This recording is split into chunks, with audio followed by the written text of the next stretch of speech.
बुलढाणा जिल्ह्यातील चिखली शहरात अज्ञात चोरट्यांनी स्टेट बँक ऑफ इंडियाचे एटीएम गॅस कटरने फोडून तब्बल 10,85,000ची रोख रक्कम लंपास केली। या चोरीमुळे पोलिसांसमोर मोठं आव्हान उभं राहिलंय। चिखली शहरात स्टेट बँकेचे एकूण 6 एटीएम आहे। या सर्व एटीएमची देखभाल करण्याचे काम हिताची कंपनीकडे आहे, तर कॅश लोडिंगचं काम सीएमएस कंपनीकडे आहे।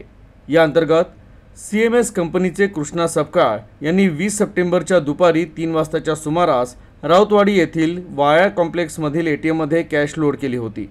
मात्र अज्ञात 4 चोरट्यांनी 21 सप्टेंबरच्या रात्री 2:15च्या सुमारास संधी साधून चोरी केली। त्यांनी सुरुवातीला सीसीटीव्ही कॅमेऱ्यांवर काळा स्प्रे मारला, सायरन कट केले आणि नंतर गॅस कटरच्या साह्याने एटीएम फोडून त्यातील रोकड लंपास केली। तर प्राथमिक पाहणी दरम्यान एटीएम मशीन गॅस कटरनं कापलेलं आढळलं, तसंच पैसे ठेवण्याचे कॅसेट गायब असल्याचेही आढळलं। या एटीएममधून 10,85,000ची रोख रक्कम चोरीला गेल्याचं स्पष्ट झालं।